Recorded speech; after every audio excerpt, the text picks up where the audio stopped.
Hi everyone, it's Kay of Kay's Creative Home. Welcome back to the channel.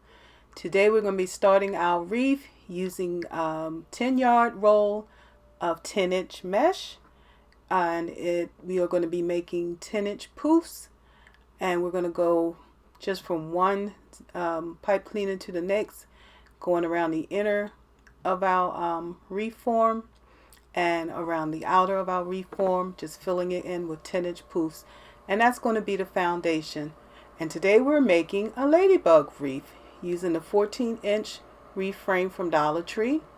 And if you didn't see the video, I released a video showing you how to make a working wreath form using the Dollar Tree Reframe.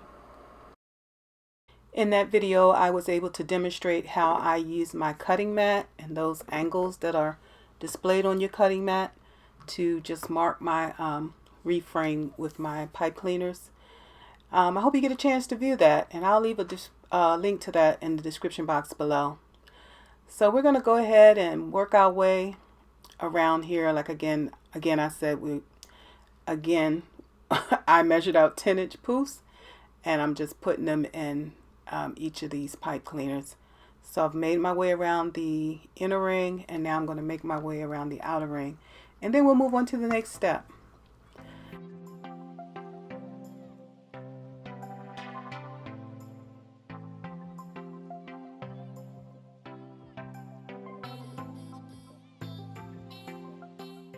If you've been enjoying the videos, don't forget to give it a thumbs up and share it with others. And please let me know any questions you have. Leave them in the comments, and I'll be sure to do my best to answer them, or to direct you to even another video where your question may be answered.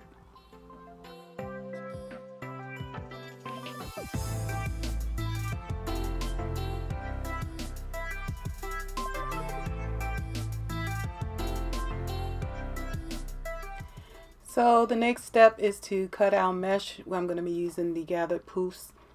I'm going to be using wooden ruffles to make my wreath. So I'm starting by just laying out both colors that I'll be using so I can cut them at the same time. I'm going to bring it to the edge of my mat there and cut off the edge so I can start with a nice even edge that doesn't have all that fraying. And that's why we do that. And then the next thing we're going to do is measure 20-inch pieces lengths. And again, I mentioned this in a previous video that sometimes the mesh these days is not coming in absolutely 10-yard rolls like it should. So I cut my 10 pieces, I cut the 10 pieces for the outer edge at 20 inches each. And so because I'm doing 2 at the same time, I'm only going to cut 5, and that'll give me my 10. And then for the inner ring of the wreath, I actually cut like about 19 inches just to make sure I have enough, because these 2 rolls can give me 2 wreaths if I'm careful about cutting. If these rolls were exact, we could just go straight 20 inches for everything, but that doesn't seem to happen. So let's do 5 of them at the 20-inch mark, and then 4 of them at the 19-inch mark.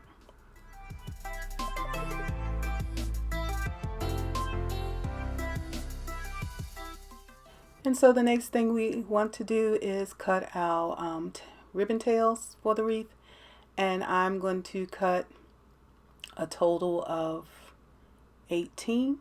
So, and I'm using 2 for each pipe cleaner. I'm going to attach 2 ribbons at each site. So I am going to do 9 of this combination, the red and white stripe and the black check. And then I'm going to do 9 of another combination. So as I work my way around the wreath, I can alternate the ribbons I put in there. So I do 12-inch lengths, so I just wrapped it around my ruler there, and then I'm going to cut it on each end. I'm going to do dovetailing at the ends, and then I'm going to cut the next ribbon, get that dovetailed, and we'll be ready to move to the next step.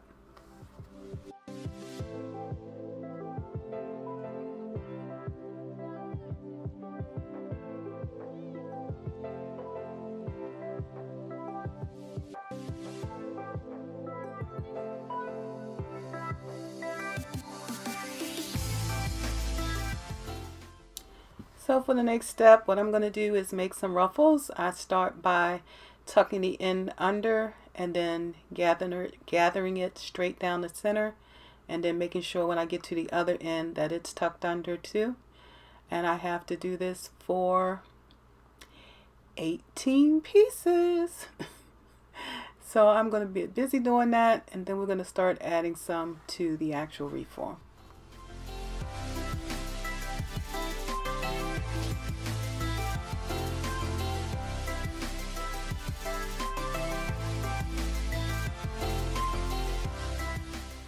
So coming soon, I have plans to do a everyday wreath, and then the Dollar Tree has some new wreath forms for the summer. They have a mermaid wreath form and a seashell wreath form. So I haven't done a wreath with, of course I haven't done a wreath with those yet, so I want to try those out. And then I have a some supplies gathered to make a we call it the anchor wreath. I'm going to try that out. And then I have some things for the starfish. I actually made a starfish reform and lost my video footage, but I'll still share that picture of it with you. I don't know if I'll make it again because it took forever. But it turned out really nice, and you can see it's one of those where you just kind of weave in and out with some material. So I'm going to be sharing that with you in the future. I hope you like all of those. So that's what's coming up real soon. All right, let's get back to this wreath so we can get it done. So for this wreath, the next step will be to gather the ribbon tails at the center, add it on top of the gathered mesh, and then insert it into one of the pipe cleaners. So I alternate. I decided to do the red mesh with that red and white stripe ribbon and the black and white check. And then I did that darker mesh with the Ladybugs ribbon and the red and white polka dot ribbon. I was looking so hard for some red and black polka dots, but didn't find that, so I had to go with what we could find. And so to make this wreath, you just alternate again. Go around the inner circle. I'm choosing to do the inner circle first. And I like to do it this way because I tend to mash my ribbon. If I do the bottom first, then I tend to mash my ribbon on the bottom as I'm doing the top. So if I kind of do the top first, it's out of the way, and I can work on the bottom layer or the bottom round edge better without mashing the top, So that works for me. But whichever way you choose to do it, you can do around the outer edge first and then the inner edge. Whatever works best for you, that's the way you do it. So while I'm on the top, my ribbons kind of get spread out in an X-like fashion. And then when I get to the bottom, I tend to do them pointed out. And we'll get to an example of that in a moment.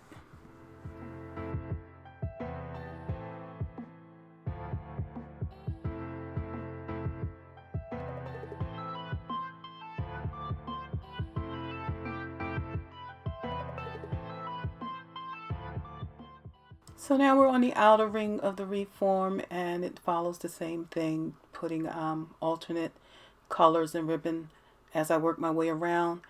Also, where I've started, you can kind of see, although there's a red and white polka dot ribbon I'm working with and the ladybug, right above it is the red and white stripe. So that's how I kind of find a place to start where there's two pipe cleaners real close together on the inner and outer ring, and that way I can make sure the same pattern isn't right up against the other, a similar pattern. So as you work your way around, you do get close because the pipe cleaners are at different points around the circle, and sometimes you do end up with similar mesh together, but it doesn't matter. For the most part, you'll have different ones bumped up against each other. So I'm going to finish working my way around this outer layer, and then we'll move on to the next step.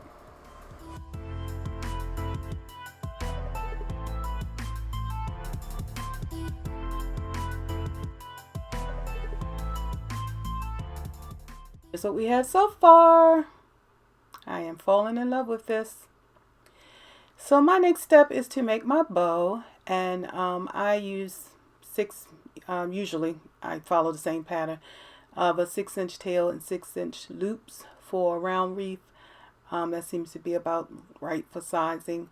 And if you don't know how to make a bow, I have plenty of tutorials on how to make all types of bows. So you can check that out in my playlist. And basically what I'm doing here is starting with a 6-inch tail, and I've twisted it at the center so that I can see the back of the ribbon. And then when I come back, when you flip it over, you've got the outer ribbon showing, so you twist it again so you hit the back of the ribbon. And then when you flip that over, going back toward the center, I have the top of the ribbon. And since I'm going to stop there, there's no need to twist it again. So I like to shape as I go along as much as possible. And I've been watching someone else make their bows, and I'll probably start to follow their format a little bit more. I like theirs even more than I like my own bows. So they tend to leave the tails top and bottom and keep all of the loops in the center. I guess it'll depend on what type of bow I need, what type of wreath I'm putting it on, because sometimes I like the loops kind of going all the way around the bow. So we're gonna finish off our bow. I've got one more ribbon to put on. That's the red and white polka dot here. And once we get that on, we're going to shape the bow and get it attached to our wreath.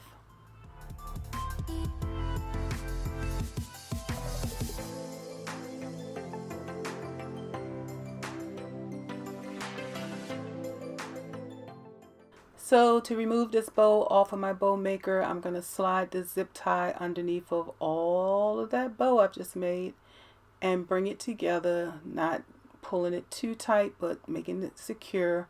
And then I'm moving it until I get it into that little indentation right in the center of my bow.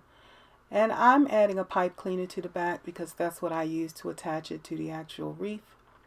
And once I do that, I can pull it a little bit more snug and then move each part of the bow again to where I like it, so that I try to make sure I can see each part of the bow. Excuse me. I try to make sure I can see each part of the bow. And if you don't have that many loops and tails, you can pretty much do that. So I'm going to finish shaping this up, and then we're going to attach it to our wreath.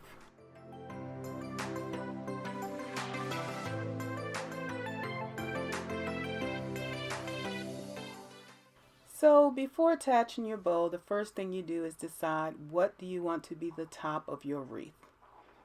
For me, I try to usually find a crossbar so that when it hangs a little more evenly. It's not sliding back and forth. But at any rate, if I have a thin spot where there's not much mesh, or I was short on mesh, or something like that happened, then that's definitely where I'm going to put that bow. And I like mine usually at about 9 o'clock on the Reframe. So I put it in, insert the pipe cleaners down through the bottom, and you want to get it on top of the mesh but slightly sunken into the mesh, and that'll make those loops really pop, but not too much. You don't want your bow to look like it's been suffocated or crushed. So you get your not your zip ties, you get your pipe cleaners down through all of that mesh, and make sure you wrap it around at least one prong of the wire frame and twist it off, and then tuck that end of the wire back into the wreath so it doesn't scratch your customer's door, so it doesn't scratch your door.